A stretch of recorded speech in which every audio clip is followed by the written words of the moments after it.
I'm still fucking waiting for book 2, and I get a notification when a book comes through on Libby, and even still, I've been looking at Libby twice a day. Of course you have. Don't you wish you were a monster? Don't you wish you were a monster like me? I am. Don't you wish you could just skip the book? Don't you?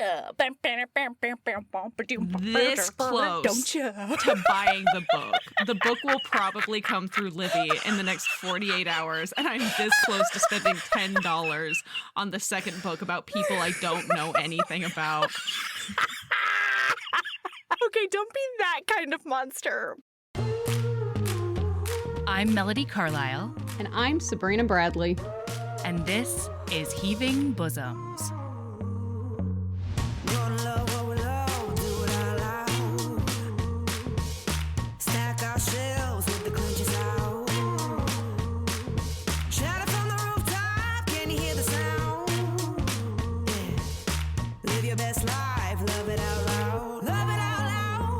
This is the podcast where best friends recap romance novels and other kissing media that makes us swoon, snark, and refills our cups.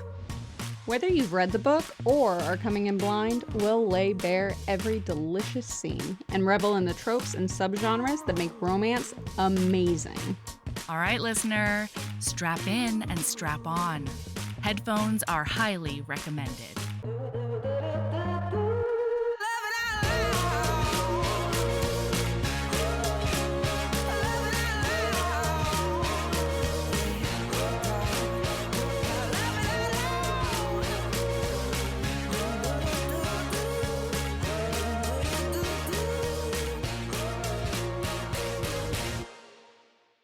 All right. Hello, Sabrina. Well, hi. Guess what happened to me? Guess what happened? It's happened a couple of times before, but this recently happened to me, and it made my whole day, week, month. I don't know. Did somebody on a walk tell you how pretty your garden is? Oh my God. Well, yes. Thank you for asking. But no, that's not exactly what I'm talking about. Okay, I was volunteering at my kid's school, running, the slip and slide inflatable thing. And one of the moms came up to me and she was like, "Oh, hey, you do the podcast, right? You do the Heaving Bosoms podcast?" And I was like, Stop "Yeah." it! Apparently, she'd been listening for a while and didn't connect the dots, even though she knows I did a podcast. She knew my name was Melody, you know what I mean? But apparently she skipped to an episode of a book she had just read, and I guess I talked about Ember randomly, and she was like, "Ember's not a really common name. I gotta figure out if this is the mom from my school." Shut the fuck up. You met a listener in the wild? Yes. Yeah, it happened to me another time at a fair in Bayonne. But hey, Jen. Hey. Thanks for letting me know you're a romance lover. This is literally, that would be a dream come true. Do you know how ecstatic I would be to have a stranger? I would also be horrified, but also I would be so happy because I'd meet them and I'd be like, so much about me. Oh my God, this woman knows so much about me now. Hi, Jen. Hey, I don't know if you're listening to this episode because usually she listens to episodes of books that she has read, I think, and she's mostly in a contemporary kick at the moment. So, might be way later. Anyway, it was really fun. And the volunteering. It's going to be 2029 and she'll be like, "Oh, hey, look." Yeah, and volunteering was way more fun for the rest of it because she just stood beside me, and while, I was supervising kids, we were just talking about romance the whole time. It was incredible. Oh dream come fucking true. Oh my God, the thought of being just surrounded by romance lovers, I cannot, oh my God, that just totally reminded me, Mel, as of this recording, less than a month, and I'm at Steamy LitCon. Ooh. So listener, if you are listening, if you're going to be at Steamy LitCon 2024, I'm one of Kimberly Lemming's assistants, so come say hi. Yeah. And give me a hug, maybe. We'll see how I feel. Yeah, if you're into that. If both of you are into that. Or if you want a hug. Yeah. Oh my God. Yeah. But yeah, like I just want to be surrounded by romance lovers at all times in my life. Agreed. You know, life's just better that way. Life is always better that way. Mm-hmm. And I don't know. Okay, so wait, listener, I hope you did your homework and I hope that you at least got this audiobook, okay? Because we've got to just jump right in, Sabrina. So much happens in the second half of this book. The fact that we're going to have to motor and we only have 20 chapters left. Yeah. Good Lord. So we left off like assholes with Annie on Canterbury Lane on her way walking to London, and she realized somebody was following her. Unsurprisingly, it was Robert.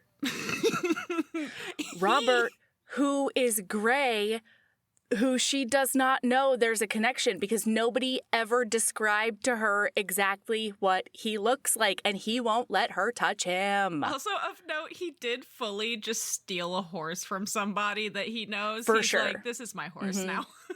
Yeah, I'm he commandeering your pony. Thank you so much. So he like rides up behind her, and oh my God, this is burned into my brain because as he's riding up behind her, you can see her freeze. And he's like, ooh, yes. She already knows that she's being followed from far away. What a good spy. What a good spy. But then he says, not only does she know she's being followed, but then he sees her relax slightly. And he's like, she didn't even turn around and she knows it's me. Mm-hmm. Like, the competency boner on this man cannot be stopped. Uh-huh. And so when he goes up to her, she's like, Robert, what are you doing? And he says, oh yeah, I'm going to protect you until you get to London. And she's like, no, that's weird. You shouldn't do that. Like, actual assassins are after me. Don't do that. I have a quick question. I can't remember if we talked about this in the last episode. Did we talk about what she did with the Albion plans? Let's do it again, if not. Listener probably forgot from last week, you know?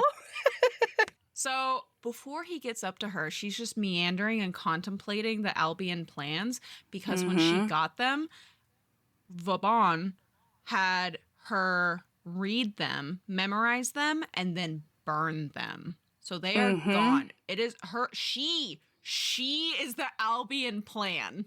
It's her. Yeah. So all of these idiot men are following her around being like, we're going to go follow her until she shows us where she squirreled away the Albion plans. And like, that's not going to happen. Well, because there's only 3 people in the world who know that she has an eidetic memory. It's Soulier, it's Vauban, and it's her mom. Those are the only people because she was used as a child messenger passed back and forth between Soulier and Vauban. I have a question for you, though. I don't think I can ask it yet. Shouldn't there be one more person who knows she has an eidetic memory when we know all? Shouldn't there be one more person who knows? You would think Fouché would know. He's the head of the French spies. No, don't trust a Fouché. I wouldn't trust a Fouché as far as I could throw him. He likes people like LeBlanc. No, there's one other person that her mom would have told when we know all. Her father? But he doesn't know? No, we'll get to it. We'll get to it. We'll get to it when we get to it. Okay, listener, I'm going to say it for Sabrina and bleep it. Shouldn't the mom have told? What? No, I don't think she would have told him. What? No. He's her. You better bleep that too, Melody. I'm gonna bleep everything. You watch me get my bleeper button out, okay? It's gonna be bleepity. You bleep it up like bloop bloop. You don't think so? Okay, we'll talk about it later. But anyway, yeah. So she has the Albion plans in her brain. And he's like, I am going to protect you until you get to London. And she says, first of all, that's crazy because you're a fisherman and there are actual like trained killers after me. Like way more than one even. Way more than one. Maybe from like a couple of different countries. Like this is serious business. The 3 people you saw in the alley, that is just the tip of the iceberg, my friend. Absolutely. And then she's like, also, do you think in 1795 they knew that most of the iceberg was underwater? What? What? What kind of ADHD non sequitur was that bullshit? Tell me how did you get there? Show me your brain. Listener, before I explain it, if you understood how I got there, I want you to let us know, okay? Please Melody, let us know. Make this a video so I can make a reel, okay? I will. Please. I will. So, tip of the iceberg. Most of an iceberg is underneath the water. Oh, you said they are the tip of the iceberg. But I didn't go directly from tip of the iceberg to most of the stuff is underwater because I did think of the Titanic and then I was like, oh, but that's like 150 years later. It is. Actually, it's like 125 because the Titanic I think sank. that at this point there had been people in like the North Pole, so I bet. But like, do you think these two people? Just like in general, like do you think it was common knowledge the way that it is now? Like, do you think that the turn of phrase tip of the iceberg would have been something that would have been said in 1795? Look it up. When's the origin of the phrase tip of the iceberg? Look it up. Look it up with your tappy little fingers. You know what, Mel? I'm going to have a moment to complain like the fucking oldest person I can possibly be. I miss the days where we didn't just Google everything and we just sometimes had a fucking conversation about what we think the thing is. And they're like, I don't know, Google it. And I'm like, okay, boomer. Wanted to fucking have a conversation with you. I want to say that Charles Darwin was already a thing, wasn't he? No, Charles Darwin was the 1800s too, right? Mm-hmm. I don't know if the natural scientists had gotten that far by the Revolutionary War. Right. By the French Revolution, I mean. It became popular and common in the late 1800s and early 1900s because at that point ships were navigating through Arctic waters in search of new trade routes. So no. Yeah. There had not been Arctic exploration yet. You would have baffled them, Sabrina. They would have been like, known what tip what of the password iceberg is that? meant. Yeah. What spy password is that, I ask you, Sabrina? And then I'd probably get murdered. Say. Probably. Yeah, they would kill you dead. First they'd interrogate me, but unlike Anik, I actually don't know. I actually have no answers for you. Absolutely not. Also, in book 3, we get to watch a child hawker interrogate somebody with a knife. I am still fucking waiting for book 2, and I get a notification when a book comes through on Libby, and I've been checking. Even still, I've been looking at Libby twice a day. Of course you have. Don't you wish you were a monster? Don't you wish you were a monster like me? I am. Don't you wish you could just skip the book? Don't you? This close don't you? To buying the book. The book will probably come through Libby in the next 48 hours, and I'm this close to spending $10 on the second book about people I don't know anything about. Okay, don't be that kind of monster. Do you see how close my fingers are, Mel? Do you see how close they are? They're touching so hard that the pads of her fingers are white, even whiter than her whiteness. She has pushed all the blood out of her finger and thumb. On a microscopic level, there is a gap. Yeah, like the atomic level. The atomic level. In that everything has gaps in it. If I press any harder, we're having an atomic explosion in my office. Mm-hmm. Yeah, that's science. How that works. And I will accept no critiques or criticism at this time. Absolutely not. And we certainly not any questions. We don't That's have not your place. We don't have an email. We don't have any social media. I'm not on the internet. I don't know what the internet is. We're completely anonymous. We've never been recognized in our lives. What's Google? That's why I want to have conversations without Google. I actually don't know what Google is. And that's the last thing I'll say on that. So anyway, turns out as they've been walking down this road. Well, so yeah, she says like, it doesn't make any sense for you to do this. And so he's like, Anik is not going to let this go unless I give her like a legit answer. So he's like, you remind me of a woman that she was French and I treated her poorly and I want to make amends for that somehow. Mm-hmm. And so she's like, oh, well, I mean, I guess I could let you do that. You know, you probably think it's like Providence or something. I don't really believe in that. And then she's like, but really, though, you shouldn't do this. And he's like, I was headed to London tomorrow anyway. I just pushed my plans up. And she's like, oh, okay. Well, that makes sense then. No, specifically. Oh, no? No, you're right. You said leaving for London. Oh. Well, because he's not stopping in London. Originally, his plan, as far as she's aware, is he's going to somewhere just beyond London, but he has to go Somersetshire. Somerset. Somersetshire. It's in the south of the Londons. Somersetshire. Yeah. It's the one. You heard me. Yep, I sure did. So yeah, she gives in. She's like, okay, fine. If you're going anyway, then let's just travel together. So they. Oh, and then she says, I'm not sleeping with you. This is when she does. I'm not sleeping with you. And he's like, I didn't ask you to. And also, why are you so crass? And she's like, it's the language. It's so funny. Sorry, go ahead. No, you're fine. So we kind of zippy zap, and now it's 4 days later. They've been on the road for 4 days, and they've been eating out of bushes and things that they can catch and all of that. And all I could think was I'd be dead. Yeah. Yep. Pretty dead. Yeah, but he just got a meal from like a farmer. He bought some produce off of a farmer. And during these 4 days, we're in her perspective, and it says that he has been telling her his life story as if it was the greatest gift he could give her.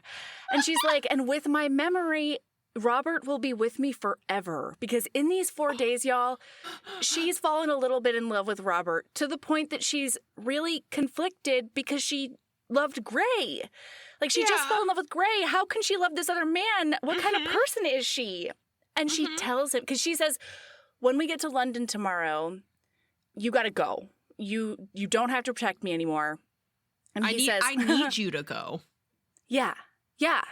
And he says, absolutely not. And then she says, okay, go for me, right? Because you know that I desire you, right? And he's like, yeah. And she's like, I know, just ignore my stupid body. It's like a weird thing that's happening. And she tells him about how she's conflicted about him and Gray. She tells him about Gray. She says that, well, the funniest part is she's like, yes, I fell in love with a man in France who... You remind me a little bit of him, the way, like, you just remind me a little bit of him, but he must be older than you by 8 or 10 years. He must be significantly larger than you. He's also an asshole. He's ruthless, she says. And she tells him that she feels like it's a moral failing that she cares for two men this way, especially so swiftly.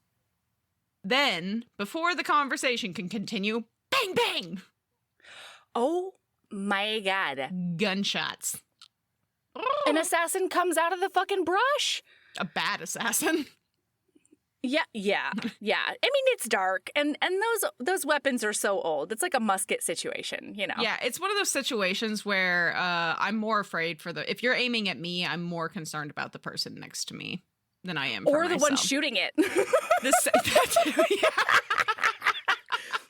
person who's shooting it. I want that in a book where, like, some fucking person shoots a gun and it backfires on them. Oh, God, that'd be awesome. It explodes in their face. Yeah. So they roll away from the fire immediately because they're both badasses. And she, like, launches herself onto the grass, but she's in this dress and she's in this field and there's no cover. And so she's rolling away and he shoots again and misses her again. And then she flips over and throws a knife. But at the same time that she throws a knife, we hear another bullet go off. And it's Robert Gray. Thank goodness. Graybert. Graybert. Graybear. Graybear. So Graybert shoots this dude, like, right through the forehead. Because great shot on him. He has the best gun in the whole, literally the entire world at this time. Absolutely. Yeah. And so he shoots him smack dab straight in the forehead. He goes up and he's all pissed off. He's like, you missed. Then he realizes she didn't miss. This is exactly where she hit LeBlanc. And he's like, he looks at her and he says, Anique, when someone has a gun pointed at you, you aim for the throat, not his arm, not his knuckles, not his bloody toenails, his throat. Do you understand that? Because we didn't mention this, but when they were by the fire, at one point, she makes a comment about how she's never killed anyone. And he looks at her really sharp and he's like, nobody? Because, like, she's been super open and honest with him. Why does she, like, but also all I could think was, why would you tell a stranger that you've murdered people? I mean, that's for some street cred, maybe. I don't know. In this situation, even if I had killed someone, I would not be telling you that I've killed somebody. We're alone on the side of the road right now. Like, what? Yeah. But anyway, suddenly he's like, oh my God, she is telling me to my face that she doesn't kill people. Based on prior experience, she doesn't kill people. And then this happened, and he's like, oh my God, she's never killed anybody. No, not that she knows of. That means she couldn't have done the ambush. She couldn't have been in Bruges to do that. Well, she didn't do the Bruges. Yeah. And so then she didn't they Bruges pack up the boys. Oh, hey.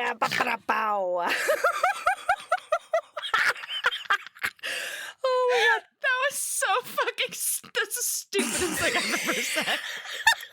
I loved it. And I've said a lot of really stupid things. I'm sure that if somebody went through my episodes, they'd be able to pull out so many fucking things that are stupid. And this was the stupidest. I loved it. Oh my God, I'm just an old boomer dad today. Ignore you are me. A bit of a... All right, continue. I won't. Pull up a chair next to me. That's what we want. So then he's like, get on this horse with me. Because they've been walking the whole time and, like, letting the horse walk alongside them. Because neither of them want to ride the horse at the other. Like, they're both like, you ride the horse. No, you ride the horse. So now he pulls her up in front of him. And she feels so safe in his arms. Boing. I mean, boing, right? Like, and then they chat for a while, but then she gets really drowsy. And, yeah, she goes to sleep. What do they chat about? She just falls asleep. She makes a comment about that is it, right? No, yeah, she just makes a comment about how in the dark, all men are alike, her mother said. And she realizes now that that's true because he feels remarkably like the man she knew in France. Man, this was rough. You know? Yeah. So he tells her that he knows a safe place for her. And so he's like, you're not kicking me out. I'm not leaving you in London. I'm taking you somewhere safe. And so he's like riding through the city. They get her some food and him some food. And they're clippity clopping down those cobblestones. And then she is like, what a strange house to be on this street with all these bars on the windows. She's like, his family must be very bars paranoid. Everywhere. And then, that's weird. And she's also like, this is a very fancy place, and I am literally covered in street dirt. Grime. And, like, yeah. I'm disgusting. These people are not going to let us in. Maybe through the kitchens. Maybe he knows, like, the kitchen people. But they ride up right up to those front steps, and he walks up those steps and knocks, and then a little boy answers the door. Actually, not a little boy. A teenager. Yeah. He's like a high schooler. Yeah. And they walk in and he's walking differently. He's holding her very tightly, like, or not tightly, but securely and like marching her ahead of him. And she says, Robert, I do not like this. I do not want to stay here. And he like pushes her through the second door that also has 3 locks on it. And then somebody talks to them and says, we expected you a little bit later. Everybody else got back safe. Also, Galba wants to see you immediately. And she knows that like, she's at 7 Meek Street, the home of the British service. Run! And then she's like, wait, that means that the only person who could be standing next to me, touching me, who I've been traveling with for the past 4 days is in fact Gray. And she notices that his entire demeanor has changed. He seems like a soldier now. He seems like remote. a head of security, head of spy times. Spy boys. Section of the spies. Yep. Spies. Mm-hmm. Yep. Section times. Mm-hmm. Yeah. Mm-hmm. Yeah. Yeah. So she gets taken into Galba's office, basically. And Galba is like, we're not going to hurt you. And she's like, I know what you do to French spy. I know what you do to spies here. And Galba's like, excuse the fresh fuck out of me, young lady. Right. I'm sorry. Excuse the fresh fuck out of me, mademoiselle. Yeah, that's right. Yeah, that's right. Yeah. And, like, we don't torture people here. That's what the military interrogation people do. They're assholes. We don't do that here. When have you ever heard about the British service torturing people for information? Which also, like, Galba, that's a fucking lie, because we've been in Gray's head talking about all of the times that he's tortured and interrogated people.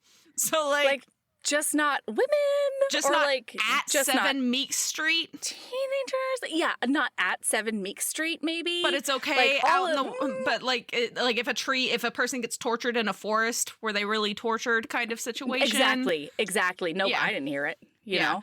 So she does realize that she's never heard of torture, and he's like, "Okay, we're gonna give you the night, rest, relax, take some time to yourself, and then we'll speak this evening or maybe tomorrow." And then Gray takes her to her room. No, false. How dare you? False. Go fuck yourself. Here's what happens, everybody. He walks her downstairs, and she thinks to herself, the only thing that's in the cellar is a torture chamber. And he says, what do you think is in there? Like, that's a room full of papers. That's a room full of storage, whatevers. I just went to the next page of my notes. Is the bathroom. Yep. Yeah. Mm-hmm. You were gonna skip the deflowering scene. No, it's because at the end of the chapter, that's what it seemed like. It was like the last line. He's taking her to her room, and so. But now we have our we have our running water scene. That honestly, in a historical, that's the sexiest thing. Yeah, absolutely. Nobody has to carry buckets of hot water. But she does realize, so she's entranced by this bath because it's a gigantic bathroom. It's a gigantic bath, and she's like, "Well, where are the servant? Like, whatever." And he's like, "We have piped running water." And she's like, "Oh, smart. Means there's no servants that I could convince to help me." Mm-hmm. And he's like, "So get undressed." Would you like a quote? Yes. So the quote comes after that. So he says, "Get undressed," and she's like, "No, I'm not doing that in front of you, or period." And he's like, because she looks at him and she says, "You're not real. Mm-hmm. You're not real. I just spent 4 days with an entirely different person. You are not real." And he says, my name is Robert something Gray Thurbottom. Fordham. And he Fordham. Sorry. I like Thurbottom better. My name is always a bottom. Why is that? Because you're obsessed with bottoms, Melody. Yeah, fair. No, his full name is actually, this is canon, this is on his birth certificate. It is Graybert Thurbottom. That's the one. Mm-hmm. Hey HBs, there is a must-read romantic historical fantasy novel coming out this month. It's called A Rose by Any Other Name by Mary McMine. And in a starred review, Booklist said it was a fascinating fictional exposé with a touch of mysticism and an LGBTQ twist.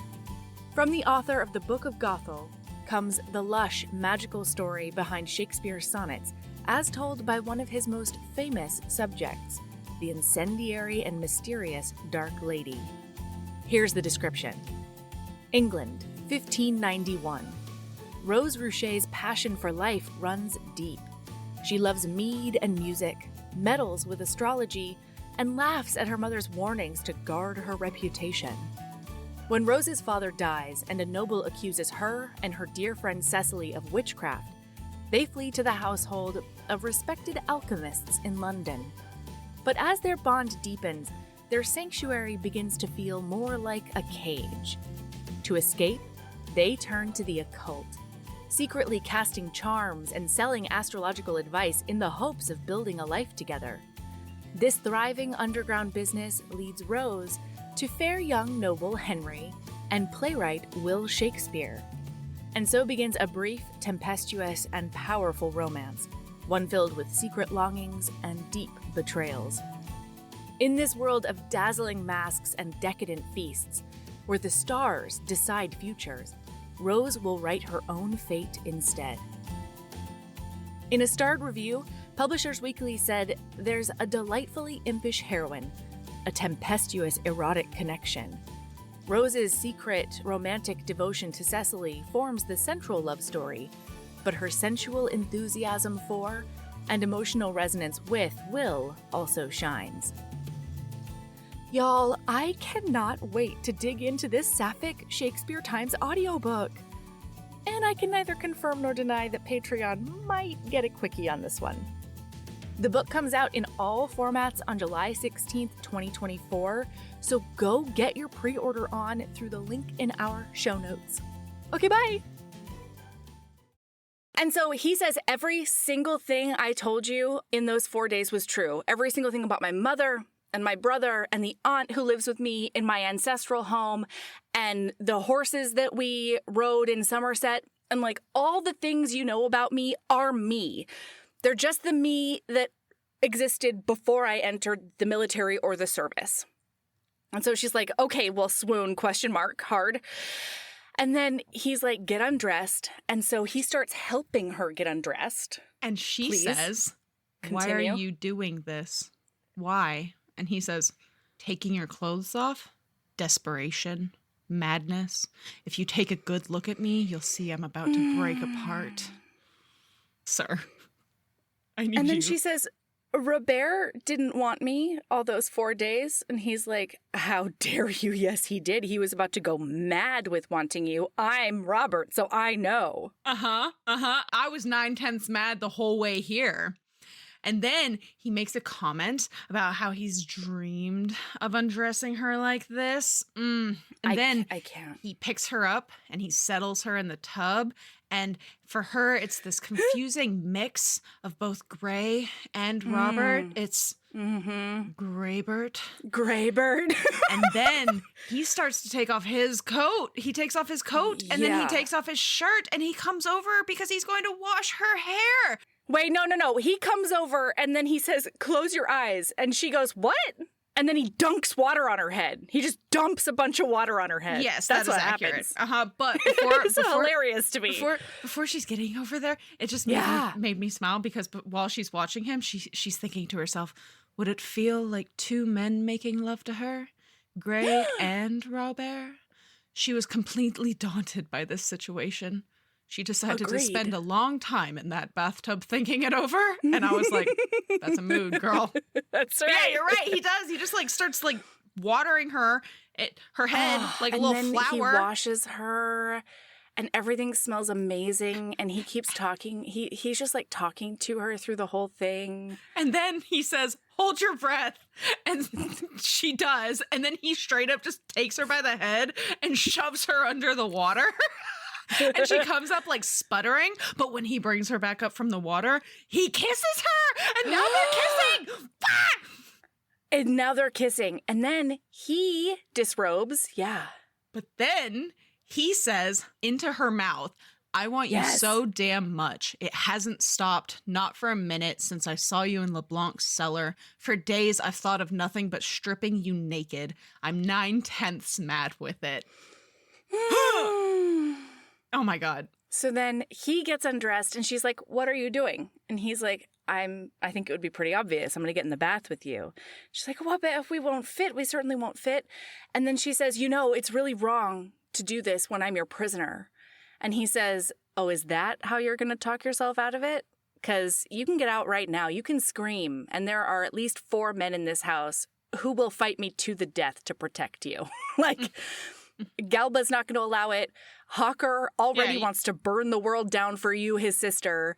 Doyle isn't going to have it. Or you can go grab that fireplace poker and just kosh me with it. Yeah. And he says, this is all up to you, but I wouldn't be deflowering you in a bathtub if I didn't think you wanted it. And then he picks her up. She lets him pick her up and settle. He lays down in the bath beneath her and then settles her over him, and she can feel his throbbing shaft. Golly. And she's like, it's described that her knees are on either side of him, pressed up against the tub because there's not enough space. And then he's waxing poetic about how lovely she is. And then I don't know who said what, but one of them says, "This is not wise, not for either of us." I know. Oh, you know what she said? She said, "This is not wise, not for either of us." And he says, "I know. We're about to be very, very stupid." And she says, "We should stop." And he's like, "You do that. I'm not going to." And then tell them. She sits up and decides that if she is going to be deflowered, she's taking charge of her own surrender. And then she gets up on her knees and she plops herself right on that dick. She just impales herself like with and I go ahead. Keep going. Say what you're gonna say. I don't know if this is a hot take or not. I feel very gaslit by this book because allegedly it only hurts a tiny bit, but like water is not actually lubricating. It doesn't feel lubricating. Been very little. Like we didn't go into the like foreplay, but that's partially because there's very little foreplay in this scene. There's zero foreplay other than like, you know, them talking, and don't get me wrong, like making out and like grinding on each other a little bit, but like that can do a lot of work. But and water, the idea that has soap in it, and you just bathed in this water. That's all I could think about. You just had a bath in this water. Sure, agreed. You're right. However, what the fuck? Like, that would hurt so badly. I mean, I don't know. Anytime I have attempted penetrative sex in water, all it's done is wash away my lubrication. I mean, like, there's no slickness left after a while. And the idea, like, Doyle and Hawker are so mad at him after this, and they're like, that is not how you treat a virgin. I have those quotes, by the way. We are sharing those absolutely. Quotes. But I do have to tell you what happens after she plops down on that dick, because he's like, good God. Grace surged upward to beat her. Wait! He locked his hands to the bones of her hips and kept her tight to him, panting, face contorted. Wait a damn minute. Yes? And she says, She held most totally motionless, stunned past thought. He sucked in a tremendous shaky breath, and men like to be prepared for this sort of thing. He held rigidly still, savage with need, shuddering with laughter. You'll be the death of me, woman. Does it hurt? And no, she shook her head. Yes, not exactly. It feels different. I imagine it does. And then, don't move, or this is going to be remarkably brief. Yeah. Oh my God, it's so good. Well, but then she's like, you can't hold me back. Wild horses couldn't stop me. Mm-hmm. And she goes for it. They both come. He's touching like on that trains. clit. And, yep. I just disagree. I just don't think it could have happened this way. I hope it did. Whimsy. This is the perfect time to whimsy, Sabrina. You're right. So then he leaves her in a robe on a couch in a random ass room to sleep it off and go and like locks her in and then goes upstairs to chat with the boys. Well, then he gets out in the hallway and Doyle is leaning against a wall outside of the hallway, and he says, there's 19 beds in this house. Doyle was waiting for him, leaning against the wall, arms folded across his chest, his ugly face set in lines of amusement. If you count the cots in the back of the kitchen. None of them's good enough for you. You do it in the bathtub. God's cat. It's hilarious. And then Hawker, please share what Hawker says, because I need it. Yes. He's going to say exactly my sentiment. Mm-hmm. Speaking of the lethal chit, Adrian inspected his nails. I ask myself, why the tub? She's agile as a little eel, of course, but you don't want to go taking the first poke at a virgin in a couple of feet of water. Makes them nervous. With a virgin, what you do is pick a flat spot, dry for one thing, soft if you can manage it. Then I can do without your expert advice on deflowering virgins. Gray felt his face get hot. This isn't a topic for discussion. Doyle slid a lazy glance. You've been told off, lad. And an edge came into Adrian's voice. You don't leave the girl to sleep it off alone. You stick around to be there when she wakes up. Accurate. Yes. What the fuck, Gray? Aftercare, Gray. It's not just for BDSM. Yeah. Good fucking God. I just love that both anyway. I love that everyone knows. They're like, oh yeah. Oh yeah. Obviously they dicked down in the fucking bathroom. Well, so then Galba is like, we have to convince her to tell us everything. Yeah. Specifically, they go up there and Gray has he's with Hawker and who's Flower? D-Flower. Anyway, he's with Hawker and Doyle and they go into the library and he's like, I need you to find these two specific books. They go find the books. Yeah. They're exact quotes of things that were said while they were on the road. And he's like... That he initiated and then she finished. English books, specifically. Right. And then, on top of that, he has realized, and I didn't even think about this, but the reason she went from Dover is because she has the map in her head of how to get from Dover to London. And this is when Gray realized, he's like, he never had to give her instructions once she hit Canterbury Road. She knew exactly how to get to London. And he's like, she has an eidetic memory. And they're all like, well, and then as they're talking, he's like, not to mention that Adrian's like, there's no fucking way she did Bruges. And Gray's like, I know. And Adrian's like, and another thing, wait, you know? And he's like, yeah, I know she definitely wouldn't do that because not only did I see her not kill multiple people who had just made attempts on her life, but I watched her see the farmhouses that would be burned down if Napoleon invades. He's like, she's being tortured by having these Albion plans in her head. We just have to figure out how to get her to give them to us. So that we can take basically it off of her shoulders and yeah. So that somebody else can England's. make the decision, essentially. Right. Yeah, so this is late. We zippy zap, and now it's dinner time. And there's a military guy who wants her ass right now. He's going to torture her and get the Albion plans or whatever else. And he has to come to dinner because that's how you fight your enemies in England right now. Yeah. So, especially among the aristocracy and the fancy people. So they go to dinner. She borrowed some clothes from Maggie. And even though she and Gray Doyle's wife, who we meet in the third book. So sorry. Hello.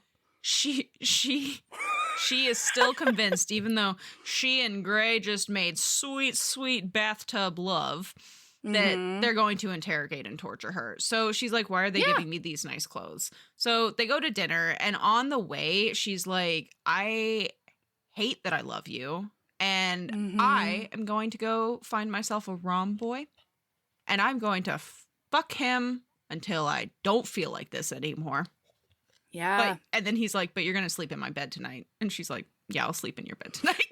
No, he asks specifically. Yes. And he says this. He doesn't demand. He asks. This is true. And she's like, I might sneak into your bed later. And he's like, but the hallways are so cold, you know? Maybe if you just started in my room to begin with, that would be good. And she was like, yeah, you're totally right. So they go to dinner and they make a big show of introducing her to Doyle and Maggie, the Earl of Schmurtelblurg. Wait, before dinner. Okay. So this is before they go to dinner. I thought they were on their way to dinner. No, they haven't left the room yet. And so she is like, I'm still your prisoner. I'm still, like, you're still my jailer. And I can't believe that I'm playing the whore for you still. And he gets mad. And then he gives her a taste of what it's like with him as a jailer instead of just her lover. And she is so shocked because he comes right out and he's like, I know you have them in your head. I know you remember everything. And of course, tell me about then them. she denies it. And then he lays down all the proof that you and I just talked about. And her courage breaks. And then he feels bad and he cuddles her up and he's like, I wasn't going to scare you and I didn't mean to, and we can just talk. You don't have to tell me the plans. You don't have to do anything that you don't want to do. And then he's like, I feel bad that we made love because now you're doubting yourself. You're doubting your beliefs, what you like, everything. You're doubting your feelings about us. And now it's dinner time with Colonel Asshole. That's the one. Yeah. And so he wants to just take a knife to her, you know, maybe a mallet of some sort. He's really itching for it. And they're like, no, that's not going to happen unless she wants to. And then Galba looks at her and he's like, would you like to go with this man? And she's like, for sure not. Absolutely not. I would much prefer to stay here. Thanks. And then they're like, okay, I know that you're probably thinking about figuring out how to escape. And she's like, well, one does wonder about things when one is by themselves. So he's like, great, take her over to the door and explain her situation. Because you are very, very smart, but you're young and you're underplaying your importance in the game right now. You don't understand the magnitude of your existence right now. So Gray's going to go show you. And Gray points out no less than 5 spy organizations, 1 criminal organization, other dudes that are just like, could I ransom her? ? Everybody is on this street and they want her. And so they're like, yeah, we've really stepped up security. And if you leave, one of these people are going to get you.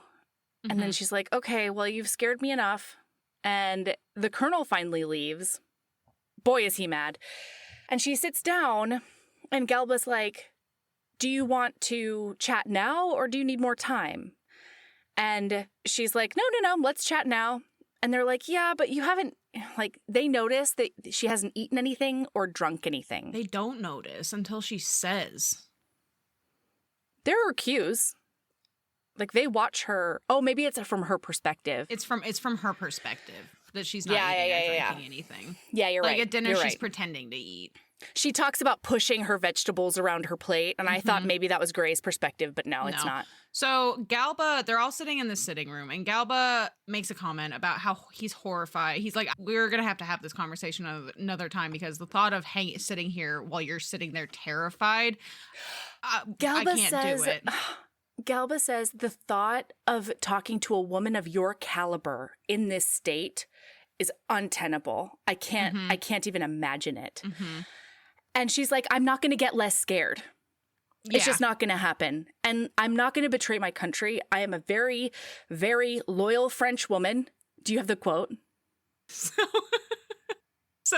Galba makes the offer for the plans, and in return, he will protect her and give her an anonymous persona to live out the rest of her life in peace. And she looks him dead in the face, and she says, Monsieur Galba, I do not wish to be questioned by any of the men who haunt your doorstep. I do not wish to return to Fouché, who is not a gentle master, but I will go to Paris and whore for him as my mother did before I will turn traitor for a fat, white, sly old English spy like you. I have a question, Mel. Yeah. Is the obvious solution not to let them know where along the coast they should be careful of, but not give them every fucking piece of information about the entire French infrastructure? So she puzzles that out in her brain, right? There are moments where she's like, I could tell her X, Y, and Z, but the military organization is a sieve of information. And so all the French will do is change the date, or they'll change the code. Like they will find out. If she doesn't lay out every single contingency that's in the Albion plans, France is going to find out that they know one detail and then change that detail. And so, okay, that's true. That's true. That's her logic, at least. I agree with you, although I will say I did not Sherlock Holmes how she was going to get out of this, and it's fucking brilliant. I had no idea. I had zero. I did, and I was so happy to be flabbergasted. Same. Oh my gosh, she's just such a brilliant little baby. She's just a hot genius. Galba realizes that he's not going to get anything more out of her tonight after he's been called a fat, white, sly old English spy. And she says, you have 2 days to get it out of me because while I am in this house, I'm not going to eat or drink anything. So, like, hurry up and do whatever the fuck you're going to do. Mm-hmm. And they're like, after she leaves, they're like, shit, no, she didn't eat anything and she didn't drink anything at dinner. Like, she had this planned. And Galba was like, I know, I was trying to avoid this. Like, here we are. Here we are. Yeah. Then he pulls the boys in and he's like, I have to show you. Did you Sherlock Holmes this? No. Okay. So the minute they got pulled into that room, I Sherlock Holmes did. But like leading up to this. Because here's the thing, listener. We haven't told you a ton about her background, but I will do so right now, according to what she knows in this moment in time. She is the daughter of a French revolutionary. La Lumière. Yes. Pierre La Lumière, and he is a infamous French revolutionary who basically led a labor movement before heads started getting lopped off, and they peacefully marched to go and ask the employers for fair wages, and all of the leaders were unceremoniously hanged. And she was her dad, yes, her dad was hanged as a French Revolution martyr when she was 4, and she watched it happen. And like Soulier, the spymaster that we're gonna like get in a room with later on, is the one who dragged her away. But her mother has always been known as like the premier French spy. And her mother trained her entire life and then sent her out as a boy onto battlefields when she was like 7. And took her everywhere, even as a very small child, because she's always known about this eidetic memory and nobody else did. And her mom used her sexuality a lot in her spycraft. But she didn't want that for Anique, and so she like told her a little bit about it, but didn't give her any training whatsoever. And Anique is in a situation there, like Gray just figured out, that if she were to go back to France and Fouché takes her back, he's a very old school French spy. And so all he's going to do, especially when she was blind, right? She's no longer blind, but especially then, is just like shove her into a brothel and make her, I don't know, survival sex work, basically, you know? Yeah. Or he would kill her. And so she doesn't want to do that. She's never wanted to do that. Her mom didn't want that for her. And she's been spying for France since she was a child, except they all are alone in this parlor. It is Doyle, it is Maggie, it is Adrian, it is Gray, and Soulier unlocks a drawer. No, Galba. Oh yeah, Galba. Galba the English unlocks a drawer and pulls out 3 files. Thick boys. And they're thick. Slaps them on the table, saying, "This has been an extreme secret for over 20 years." And he says it was the most closely guarded secret in the service up until about 5 weeks ago when it became moot because her mother died in a carriage accident 5 weeks ago. And then we zippy zap, but we're just going to tell you real We're quick. not zippy zapping. No. Absolutely not. So, turns out her mother is a British spy. So is her father. And is her dad. The reason that so she was told growing up, the reason that she didn't know any of her family is because as revolutionaries, it's dangerous.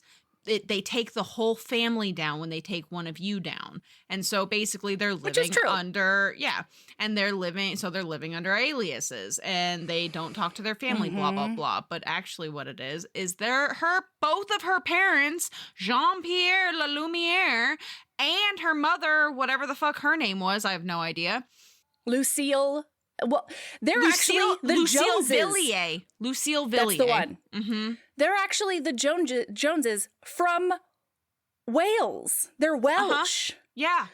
And they've been deep undercover for over 20 years. And she never... the mom has. The dad did die for France. Yeah. Legitimately. And he's like, oh my God. Like, and she has no idea. She has no idea. But now everybody in that room does. Well, and they're like, this is horrible. Like, we have done some terrible things to this woman, but this is unconscionable. And Galba's like, yeah, I'm partly a co-author in this terrible travesty because I didn't fight back against her mother when this is how her mother wanted to handle it, and I sanctioned it. Yeah, the last time that he and her mom had talked was when she was 12 years old, and he was trying to convince Lucille to bring her, like, to tell her, to bring her back to England, and Lucille was like, and no. her mom says she has a fierce heart and I will not split it in two, because she had become French at that point. And that's how you say stuff. Yeah. In French. Gray ends up going, they need to figure out a way to convince her, basically, that, because like, she's going to immediately assume that this is a fake. She's going to immediately, yeah, absolutely. Come on. Yeah, absolutely. You have a very convenient file on me. Like, okay. But don't worry. He gets back to her room and she's laying on her stomach on the bed naked, reading a book. Wait. Before that, they decide to take her to church the next day to show her the actual... Because Maggie says, you have to start from the beginning. You have to convince her from the beginning. And so they're like, okay, we're going to take her to church and we're going to show her the marriage record. Now, but until then... her christening. That's the one, yeah. But until then, Gray thinks to himself, like, give her one more night where her world makes sense, you know? And he goes up there and she has just laid herself out naked as the day she was born. Reading a book? Come on, Anique. Don't be so hot. And he comes up behind her and they do a little touching and he says to her, have I told you I love you, Anique? It started about the 4th time you tried to maim me. I never did find time to say the words. And she says, it is the right time now. We are at leisure, and I am not armed. And then he's like touching on her and basically asking for a return of her feelings. Yeah. And she says that he's her first, and every young girl fancies herself in love, even if she isn't, and it's very sad. Even if but also, even if she goes on to bed 70,000 men. And then he says, yes. And then he says, 70,000's a lot. Maybe I can convince you to settle for a few less. How about 100, or a dozen, or 1? When she lifted her eyes, they were deep blue and vulnerable as spring flowers. 1. Me. Boy, and then they have soulmate sex, you know? And then he asks her, so they're having a soft leisurely kiss and a beautiful make love, and he's like, that's the one. Who are you thinking about right now? And she says, nobody but you. And Robert. And Robert. Oh, it's so good. Yeah, it's the next day. They're going to church, and they get stopped at the door by somebody, some asshole from military operation. They get stopped by an aristocrat, yeah, who wants to take her to this guy, and she plays like the young ingenue who like might say too much in front of this aristocrat, and so she's like, please don't take me to that bad military man. He's the one that has the leak. Like, the leak is in his office. I won't live to say anything. And then they're like, but like, we'll let you know. Our investigation has just begun, and we'll let you know when we figure it out. And so the guy's like, okay, I guess I'll leave her with you. Well, and the guys play along, even though they don't know anything about this. And then when they're in the carriage, they like side eye her, and they're like, hey, girl, why did you say Reams's office is the one spilling the secrets? And she's like, in her head, she's like, I can do a little tiny treason as a treat. And so she does confess that there's a man in Reams's office that has been bought by the French and everyone else. And everyone else.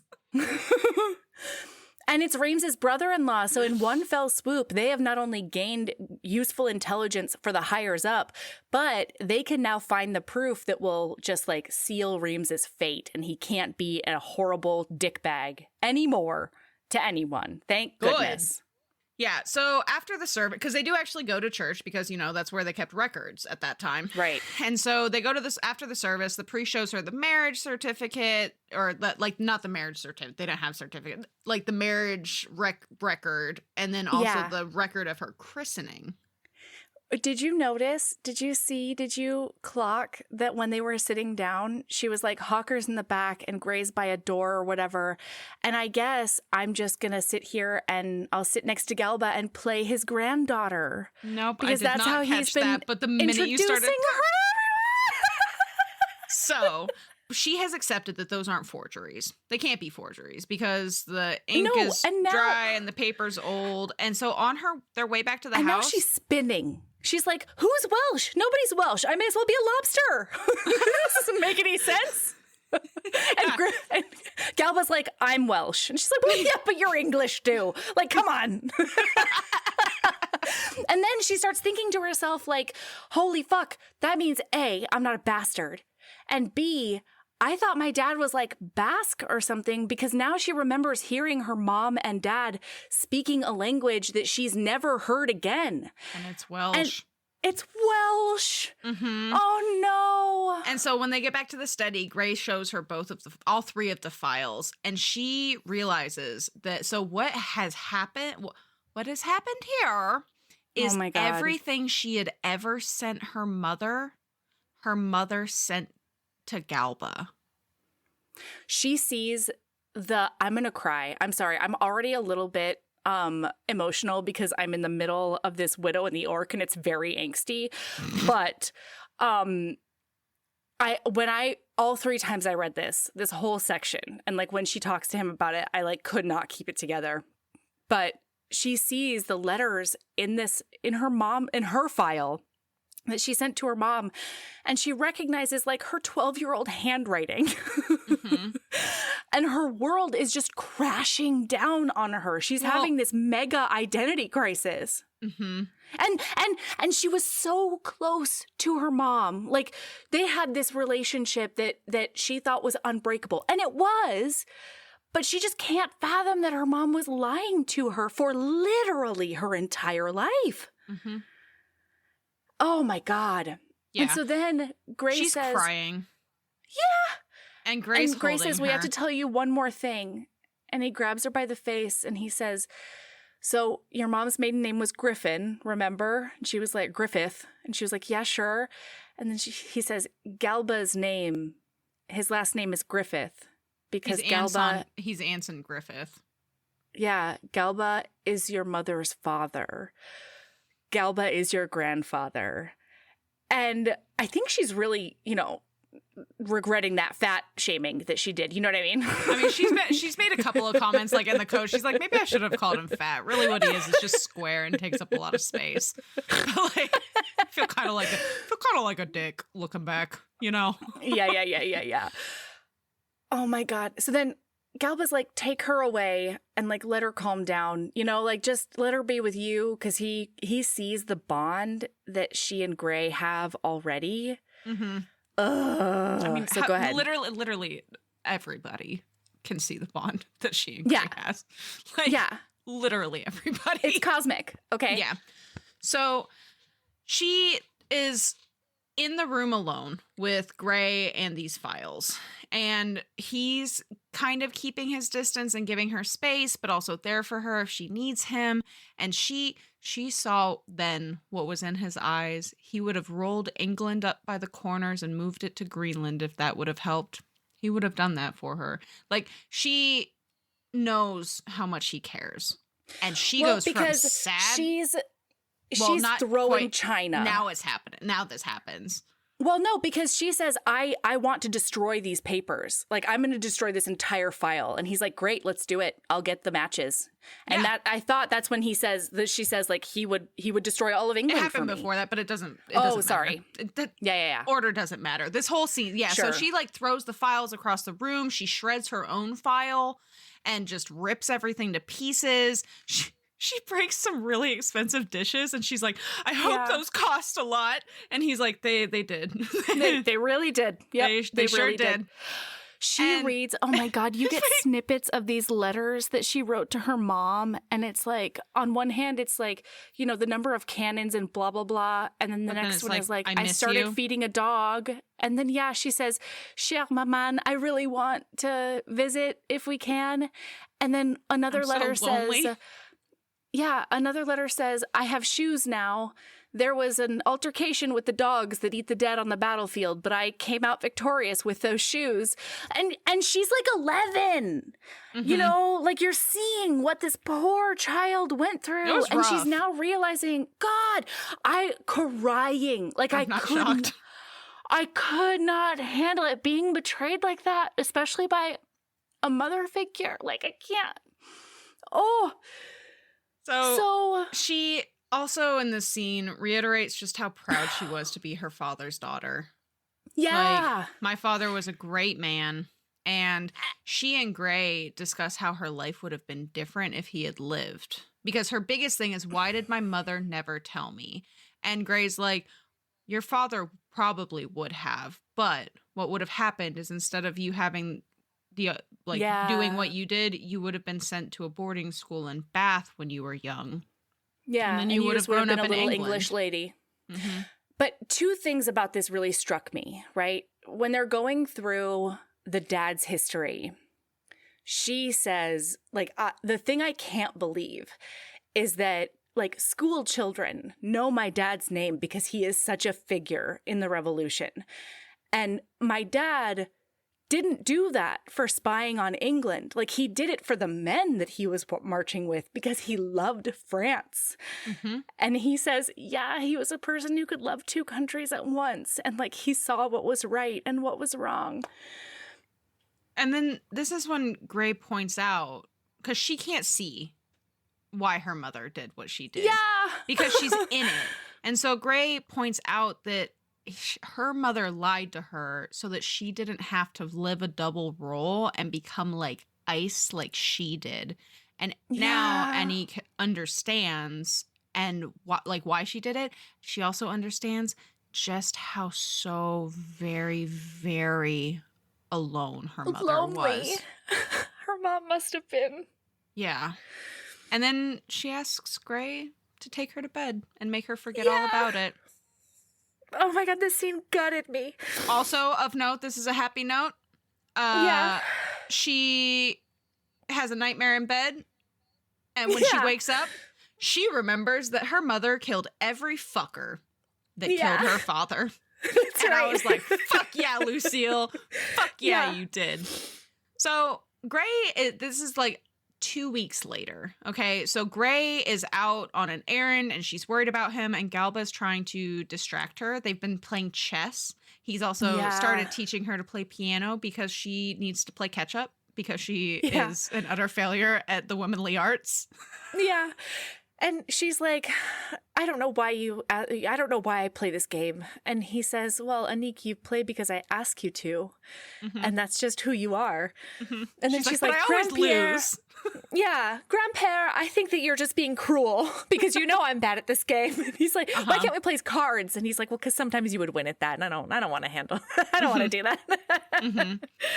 Yeah, because Galba's already decided she's part of the British service. She's a British spy now, and he has decided to take her out of the out of what she's been doing and put her into politics. It's time for that. Like, this is why she needs to learn these skills, blah, blah, blah, blah, blah. I loved this too, because Galba was like, I can't understand how she can be so vibrant and so essentially her in all of her mannerisms and her ideals and all of these things and still be a good agent. And so he thinks to himself, she's never going to be head of section, you know? But we can definitely use her elsewhere. Yeah, so they get back and errand went well, yada, yada, yada. But bada bing, bada boom. There's Boy, it goes sideways. There's a big shoot 'em out going on. There's like she notices a carriage is slowing down outside the house. And Maggie is in front of the window and she's immediately like, Maggie, get down, because they've been keeping her away from the window because of snipers.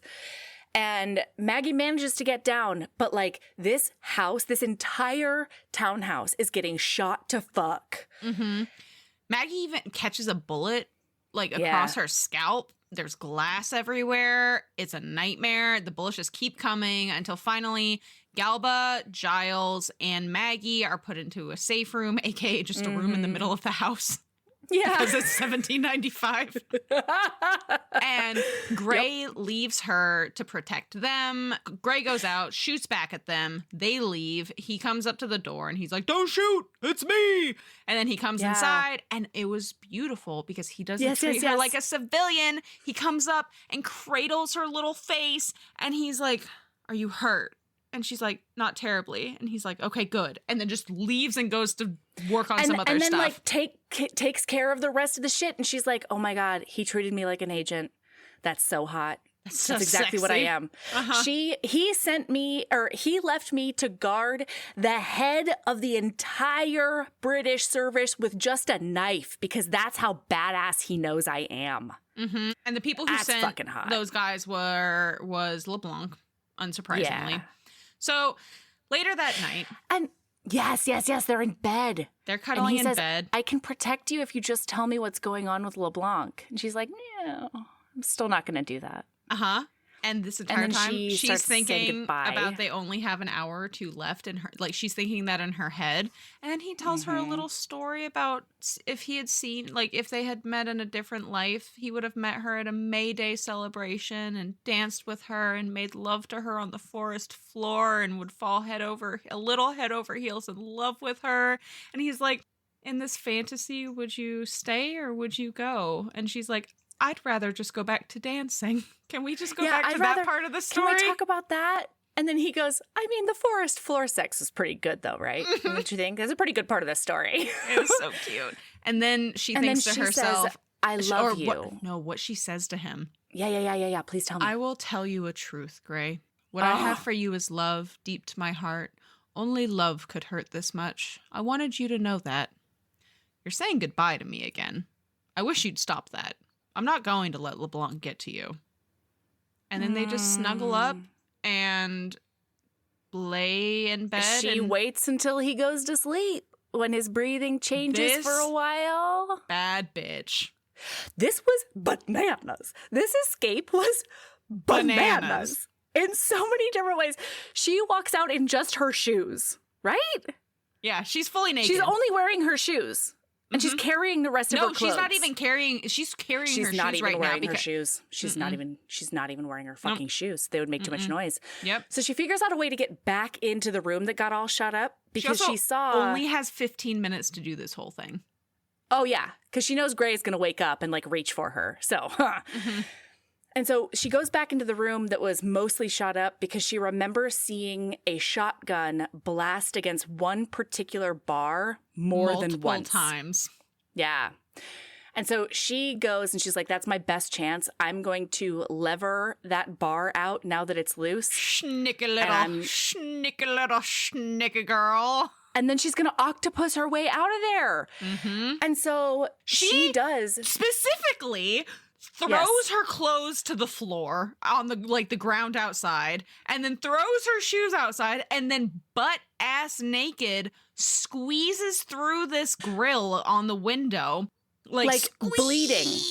Yeah, because she's going so hard, she's getting like road rash on her ribs and stuff. She cut her hand with glass. Like, it's just a nightmare. And then she jumps and tucks and rolls into the middle of the fucking road. That's also covered in glass. And covered in glass. And she's naked. And then she's like, "Well, gotta get dressed real quick." And so she does get dressed and she puts on her shoes and then she starts running and she escapes all of the spies. She escapes the British spies. Dodging and ducking. She escapes those villain boys. She does all of those things. And then she lets the French spies catch her. Yup. And she's taken to Soulier. And it was so cute because he's like, "Oh, La Petite, please come in." And she's like, oh, Soulier said it as if I'm not flanked by 2 armed guards. That's so nice of him. Aw, it's like old times almost. Except I'm definitely under arrest and there is definitely a kill order on my head. Good talk. So he treats her to good coffee. It's like 3 a.m. He treats her to good coffee and some goody, tasty little treats. And he just looks at, and they're just talking. He's like, I'm not getting up to greet you. I'm an old man. Come sit by me. Come talk with me. And then he's like, and he says, what have you been doing? Fooling around with an Englishman. Yeah. He says, tell me why you crossed all of France into England with the head of section. And tell me why there are rumors that you have made him your lover. And wait, just ruminate on it for a bit, like what? Just think about the story you're going to tell me, and maybe you'll even tell me the truth. Who knows? So she does tell him the truth. She answers what she can. Yeah. And because she can't tell him what happened the night of the ambush. No. And then, bang, bang, bang, LeBlanc is here. And he comes up and demands her. He's like, Fouché has a kill order on her. That's my agent. And she's mine. And Soulier's like, no. You came here without being called, causing a whole ruckus and a lot of hassle for me. You just shot up the British intelligence heart in daylight hours. And then, knock, knock, knock. Gray is here. Well, so hold on. Especially since we're only an hour and 13 minutes in, I really want to I want to talk about this conversation with Soulier, because in addition to that, he's like, there's a kill order on you, but if I listened to everything that Fouché said when he had like a tummy ache, he would be so mad at me, So I'm definitely not going to do that. And she thinks to herself that there are 2 people who would go against Fouché like this, and it's Soulier and Valbon, her 2 mentors. And then as she's talking to him, he's like, okay, you have been under the British service for a couple of days now, and so I need you to tell me what you have told them. Because listen, look at me right now. Every man breaks. There is nothing that you can say to me right now that I can't fix and get you out of. So tell me the names you gave up and I will make sure that we move our colleagues around. Everything is going to be okay. We are going to get through this, Soulier says. And he's like, and after that, you're going to go back to Fouché and it's going to be awful and you're not going to like it, but you will live. And you'll do the work in the brothel for a year or 2 until he's not mad at you anymore. And then we'll move on from there. So he's really, I don't know. He was just such a father/grandfather figure in this conversation. It was great though, because an English servant comes in and whispers in his ear. And he's like, ugh, LeBlanc is here. And then she whispers again. And he's like, oh, okay. And I guess your lover is here too. Gray is here. And she's like, oh my God, Gray came for me. Well, Gray's on his way. He's not there quite yet.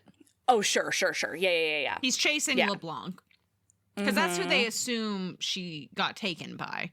And so they're like, we're going to follow LeBlanc. Well, no. In the scene right before, he says we have to go to Soulier. That's why Gray's there. Oh yeah, you're right. Yeah. Because the options they were guessing it was either going to be Soulier or either she made it to Soulier, that criminal boy, or LeBlanc got her first. Sure. Yeah. So LeBlanc gets there and he demands her, and Soulier's like, "Sit down and have some fucking coffee, you brute."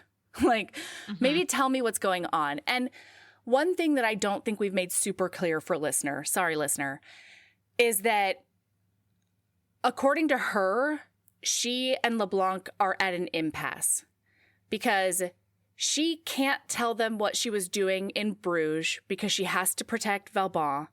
And LeBlanc, can't let her tell what actually happened. And so he knows that if he kills her, she'll die with the knowledge. But he also doesn't want her to find out that Valbon died 2 weeks ago or something, because then she has no reason not to tell all about LeBlanc. So in this conversation... To be clear, listener, we still don't know this right now. I am very confused at this point in the book. I wasn't. She was saying the whole time that she can't tell because she has to protect Valbon. I didn't understand what she was protecting. I did not put together the pieces as to what happened in Bruges. Oh, I hadn't put together the pieces, but I figured knew out she was protecting at this point. Valbon. And we knew that Valbon was dead. We did know that. And we knew that she didn't know because all the conversations that had been had about Valbon were like, you know, not around her very specifically. Mm-hmm. And she's thinking, I still have to protect him. So yeah, we know all of that. Yeah, but I don't know what she's protecting about him. I didn't tell listener that. Oh, okay. We don't know that yet. Okay. Yeah. I didn't tell listener. Come on. You don't know shit, listener. Yeah. Buckle up, bitch, because it's a lot. You're just going to stay in the dark until we decide to shed some light. Unless you took our advice and you read this book before this episode. And then good job. You know, you take excellent advice. For your sake, I hope that your gardens are watered and all of the books were available on your Libby or Hoopla at the same time. Truly. Yeah. And you're staying hydrated, I hope. That's the greatest wish that I could have for you today. Yeah. On this day. So Gray walks in. And at that point, LeBlanc is like, the fuck are you talking to me about being treasonous by coming over to England without any orders? You've got the head of the GD spy agency walking into your personal office. You're just like, what, BFFs now? And Soulier's like, hey, bud, it's a weird day. You know?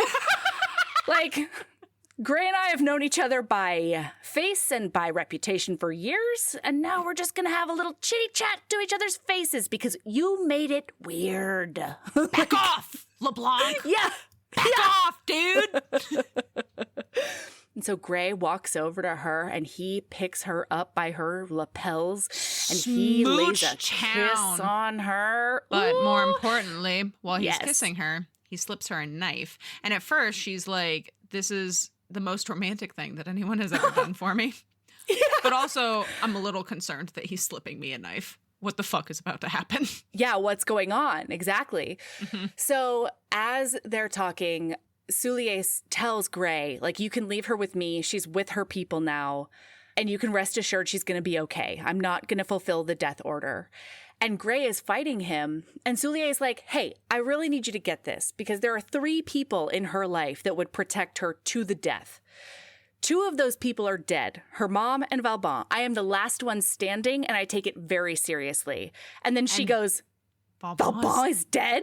And then LeBlanc sees this, the shock, and then a shot rings out. Where do you understand the logistics of this scene regarding the shot? Mm-hmm. He shot her? No. Where did the shot come from? Boy, he shoots. So LeBlanc shoots at her. He does try to shoot her. That's what I'm saying. But it goes right over her head and then into the wall behind her. Yeah. She can see the circular pellet hole in the wall behind her. No reference to a gun going anywhere or flying anywhere or anything. And no. But, so it's from her perspective. And my understanding was that, like, they talked earlier, she specifically talked earlier about when she lost her sight using the rest of her senses, right? And so since she got her sight back, she still has a lot of those like heightened senses. And she can feel like a shift in the room or the energy or whatever. And I feel like she moves at the same time that Gray does. And Gray like pushes his arm up and then just tackles him. And there's like 3 other guards in there. Yeah, so now it's a brawl on the floor. Like, Gray and LeBlanc are going at it. They're punching, they're kicking, they're rolling around. Biting. They're gouging eyes. They're pulling hair. Like, it's rough. And then those other 3 guards do grab LeBlanc and haul him up, and they're holding him between them and now he's subdued. And now she's like Soulier's like, what were you about to say? Yeah, he says, speak. And then she said, LeBlanc says, she's everything she says is lies. And he's like, all she's really said is that she wants to murder you dead. Like, and I don't think that's a lie, buddy. Yeah. And so she confirms. She says, Vauban is dead? And Sully's like, yes, he died, 6 weeks ago or whatever. Because it was right around the same time her mother died. Because they were killed. Yeah. Yeah. And, you're right. And she says, well, then it's time for the truth. So, yeah, because, I'm sorry, right before this, the reason she was going to attack him is because she puts together that her mom's carriage didn't just, like, fly off of a fucking cliff out of nowhere. Like, it was sabotaged, and it must have been sabotaged by LeBlanc because, A, she was supposed to ride out with her mom that day, and B, even if she didn't, he thinks there's a good chance she would have told her mom, which, like, she wouldn't ever. What happened to you? I am drinking a bubbly sparkling water in the flavor pineapple. Mm-hmm. I don't know if this has always been this way or if it hasn't. Mm-hmm.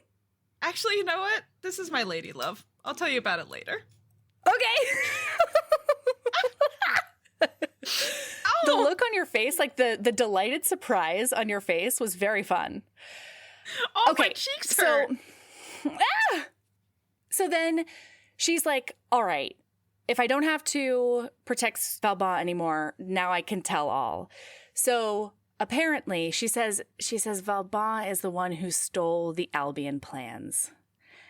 Yes. And he is the one who was going to sell it to the British, not for the money, but because he became incredibly disillusioned with Napoleon and the fact that his two sons went off to conquer Egypt or whatever with Napoleon and then died of like dysentery after the battle because Napoleon left everybody in Egypt to come back and like have parades and shit. Mm-hmm. Yeah. And the reason that he was selling them, he would have given them to the British. But the reason he's selling them is because if he did it that way, nobody would suspect that he was the one who had done it. And then this is when, so LeBlanc, it turns out, had gotten wind of this and he wanted those plans.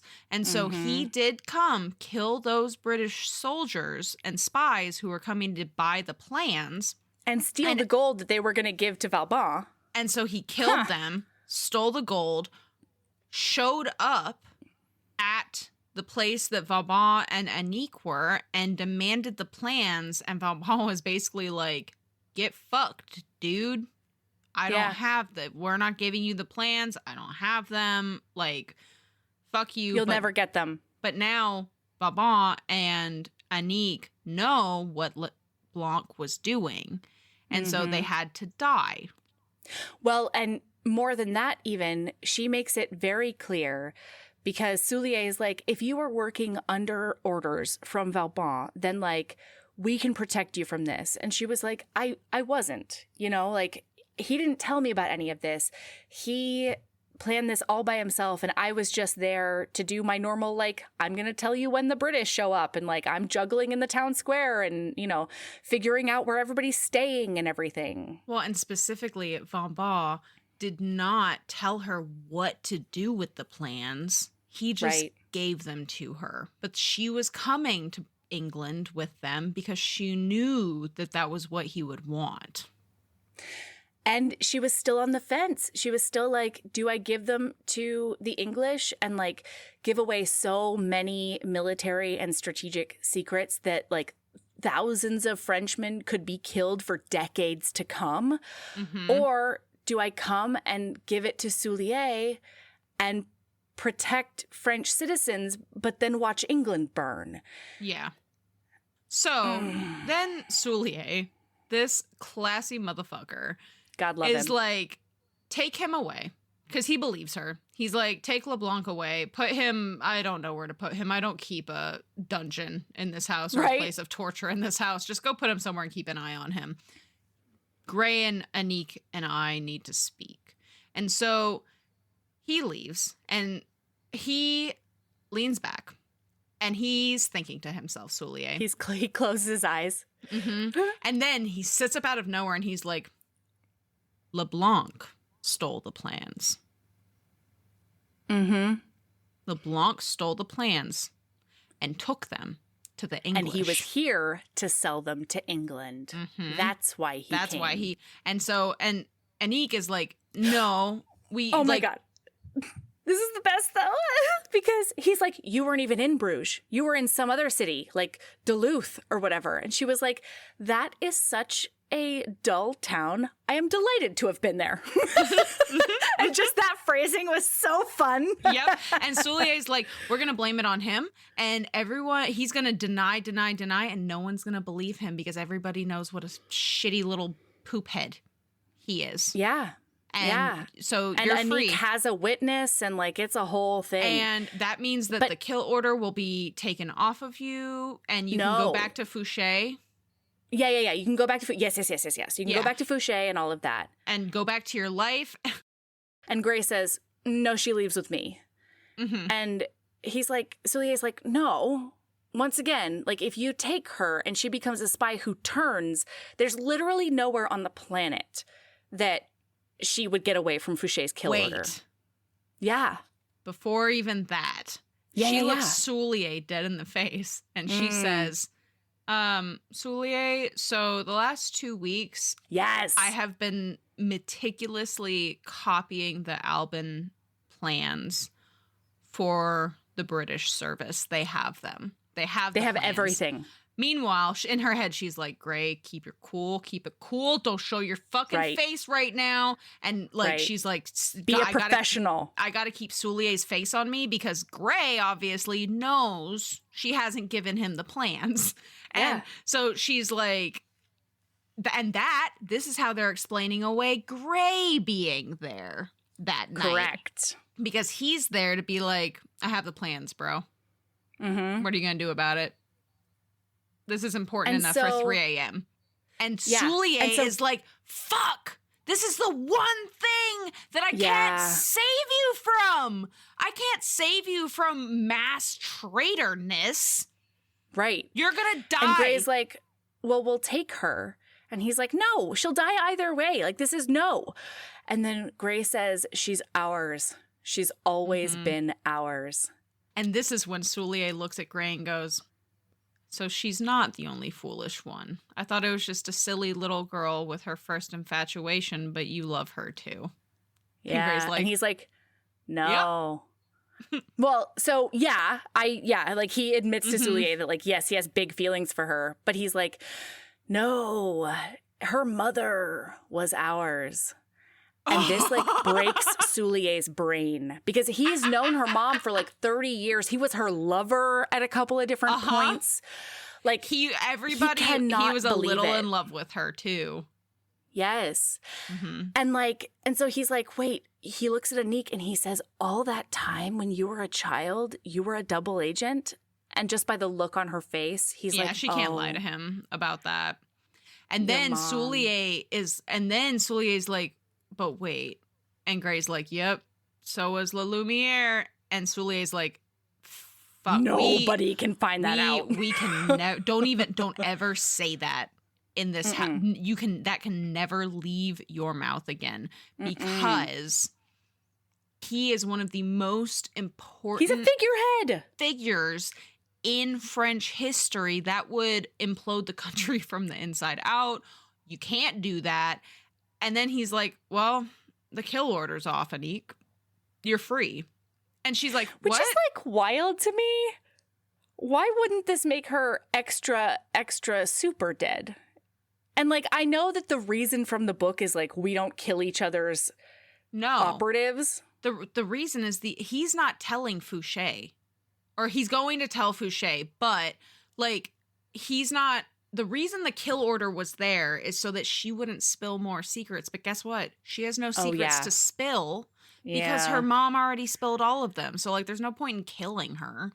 They've been spilling all the secrets the whole time. That's what they've been doing. Yeah, so then Anique and Soulier say goodbye for the last time. He's like, he says, we can never we can never interact again. Like, we'll never see each other again. Now that we're enemies. Don't let me see you now that we're enemies. And she says, I'm going to miss you, Soulier. And they leave. They get into a hackney. and Gray decides to stop in like the middle of the street. So wait, hang on. They're in this hackney and he whips out a baggie of gold fucking doubloons. Oh, yeah. And plops it on her lap. And he's like, this is for you. And she's like, what? And then he's like, stop the carriage. Stop the coach. And then they get out and they're by this park and he waves the carriage on. And he says, you finished what you came to England to do, so I'm letting you go. You're free. Yeah. And she says, you're letting me go? And he's like, yeah, you're free. And her heart shatters because she was just a job the whole time. And like now she has to take her silly young girl heart, because let's recall she is 19, and just go off into the English countryside and somehow. So she starts walking. He's like, well, hang on. So he's like, what are your plans? And she's like, oh, I might like to be a cook, maybe in Wales. And so he points her in the right direction. Yes, read it. You're following me. Why are you doing this? To protect you. Which was what he had said to her once before. And because I want to. She drew in a long breath in and kept walking. You are a difficult man to be in love with. Are you planning to follow me all the way to Wales? If I have to, I'll stop at Tidings on the way. Would you like to get married here in London or when we get to my parents' house? So turns out the day they got to 7 Meeks Street, he wrote a letter of resignation from the British service and tucked it in his desk for Doyle to find. Yeah. He was and already... He's like, Doyle knows. This is even before they made love in the bathtub. I know. I know. And so she's like, you can't do that. You have to go back. And he's like, no, oh my God. He says something about growing old. Is that where you are? Please read it. You'll like Tidings, he said. It's old stone, the color of honey. There's meadow behind and a view of the hills that stretches on forever. We'll make love over every inch of it at night, being sneaky about it. How did he do this to her? You entice me with dreams and entangle me with the sacrifice you make of yourself. It is like fighting shadows. Don't fight. When we're old, we'll stagger down the path to the river and collapse on the bench and watch our grandchildren play in the mud. We'll remember making love on that bench and by the river, maybe in the river too, some hot night. I have never thought of being old. It's time you did. Be old with me. Be old with me, Annie. Be old with me. Old with me. He's like, I want to be on that rocking chair with a nice cold lemonade in the August heat. I cannot. And so she's like, yeah, then he's like, let's hop into this park right here and we'll have some delicious sex. And she's like, oh, okay. Yeah, absolutely. Well, so she's trying to convince him she can't marry him. And he's just seducing her instead. And she's like, you can't do this. You can't do this because I you can't do that. And he's like, tell me more. Kiss, kiss, kiss, kiss, kiss, kiss. No, but Gray, kiss, kiss, kiss, kiss, kiss. And they lay down her cloak. And she's like, you're seducing me. And he says, I'm trying to. And then they lay on the grass together. And then she agrees to marry him. Yeah. And then he says, today, this morning, if we wait until this time, I can get all the boys together. Yeah. And she says, not immediately. We are going to make love, are we not? This is depraved to do it in a park, I think. Isn't it? As he'd promised, he kept her very warm indeed. Yeah. The end. The end. Listener. Listen book. up. Read this book. It's bananas good. It's bananas good. I have zero regrets about this turning into a 2-parter. No. No. Absolutely not. We wouldn't have been able to get into like the sweeping romance and the espionage, you know? And the espionage. Oh. I mean, listen, I may not have been able to cry during the episode, so maybe that's a downfall. However, we wouldn't have been able to get into the nitty-gritty enough for me to remember how emotional I was. Yeah, it was oh, God. I really need whoever has the second book to just give it back. Especially since you know that they've read it and they're just not hitting the return button. They're just waiting for it to auto-return. That's what's happening. I will say, so like I said last episode, my toxic trait is that I went and took out literally the last 4 books in the series immediately. And there's only 1 copy of each. But the difference is I read books at an alarming rate, as I am constantly reminded by people. The difference is that I do that, and then I go into Libby, and I fucking return it. Usually, I read it, and it is literally the first thing I do, because I go in to download the next book and add it to my Kindle immediately, and so I'm already in Libby, and I'm like, you know what a nice thing for me to, you know what I'm going to give the world today? You know what my act of kindness is today? Yes. It's returning this fucking book. Yeah. ASAP. So that whoever is on pins and needles waiting for it gets it right now. And then, do you know how I'm repaid? You know how I'm repaid? With this bullshit. Some asshole out there has a second book, and they're done with it. And you know what? I hope that they're looking at Libby right now and that 2-week hold on the 3rd book. And I hope that I hope they learn today. They're like, damn, I really wish that person would read that. They're probably sitting on the other side of this going, man, that asshole has this book and they've already finished it and they're just going to let it auto return. Well, you know what? I'm here to tell you. Return your fucking library books when you're done reading them. Return them. That is an official Heaving Bosoms pod stance on the world. That's right. When you're done with a library book, return it. That's my lady love. Return your library books on Hoopla and Libby. Just hit. It's so easy. You don't have to go anywhere. Just hit that return button. It's even easier than leaving us a review on Apple Podcasts. You know what I mean? Which, like, you could totally go do that. You could totally do that. I don't mean to make this about me. The 5-star bribe is still active. So, like... And it makes my day anytime I read a new review. And so if you love me, you could go do that. And it makes my day when she screenshots them and sends them to me. Yeah. Although I will say, there's been a lot of days made lately. You and I have been sending a lot of picture messages and just, like, happy-go-lucky, giddy stuff back and forth lately. So, That's like... true. But, like, also, like, I'd be giddier with a fun review. But we'd be professionally giddy. You know what I mean? Uh-huh. Yeah. There's different areas of giddy. Okay. So anyway, what's your lady love? It is that she discovered on the pod. I already knew. I knew I had a lady love today. I already had one, and then this one just came out of nowhere.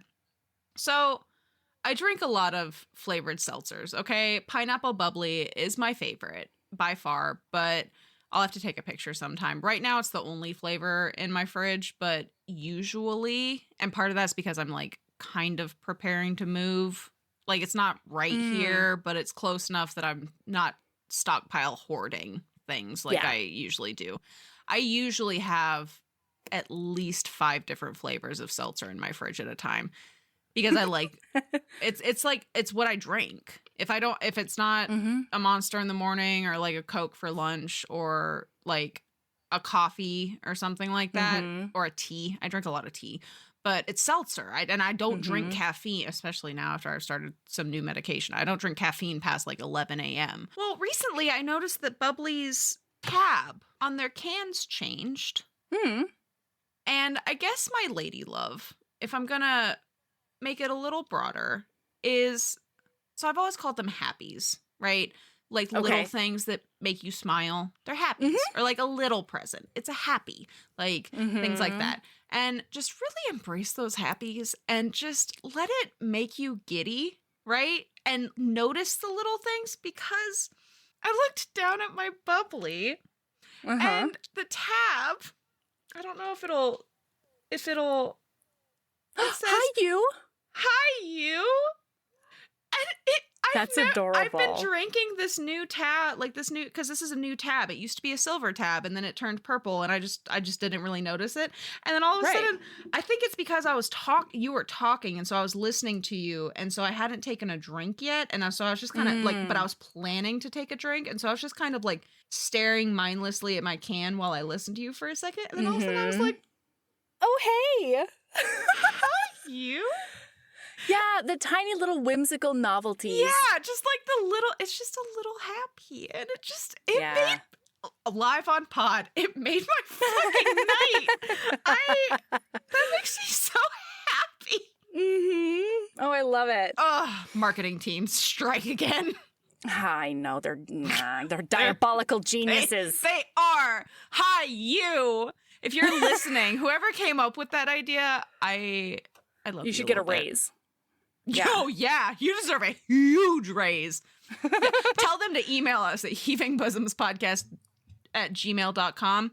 I will personally email them back and tell them you deserve an extra $40,000 a year. Yep. Or reach for the sky. You know what I mean? Yeah. You know what? Listen to Melody. Reach for the sky. Pie in the sky goal, and maybe you'll get an extra $40K a year. That's the one. Yeah. Yeah. Yeah. Ask for $1 million. Settle for 40,000. There you go. All right. Keep being a badass. And what was the thing? We went off on a tangent about a thing. We went off on a couple of tangents. Oh, love yourself and love yourself as much as you love. Oh, never mind. That's grim. I was going to say not crashing into an iceberg. That's fucked up. That's dark as hell. It's been over a century later. Leave me alone. No, it's fine. There's a motion picture about it, okay? Love yourself as much as you love Google derailing your boomer conversations. Love yourself as much as you love having a goddamn conversation instead of Googling that shit. Goodbye. Goodbye.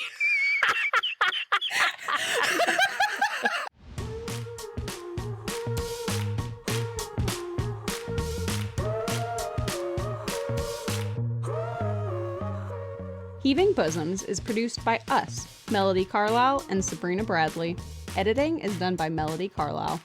Our theme music is by the incredible singer-songwriter Brittany Fonts, and our art is by ultra-talented author Kate Pryor. If you like our show, remember to follow us on your favorite podcast app, rate us 5 stars, leave a nice review, and of course, tell all your friends about us, even if they don't read romance. If you want to get in touch, you can email us at heavingbosomspodcast@gmail.com. If you want more of us, visit patreon.com/heavingbosomspodcast. You can also find us on Instagram at Heaving Bosoms, on TikTok at Heaving_Bosoms, and in our Facebook group, the Heaving Bosoms Geriatric Friendship Cult.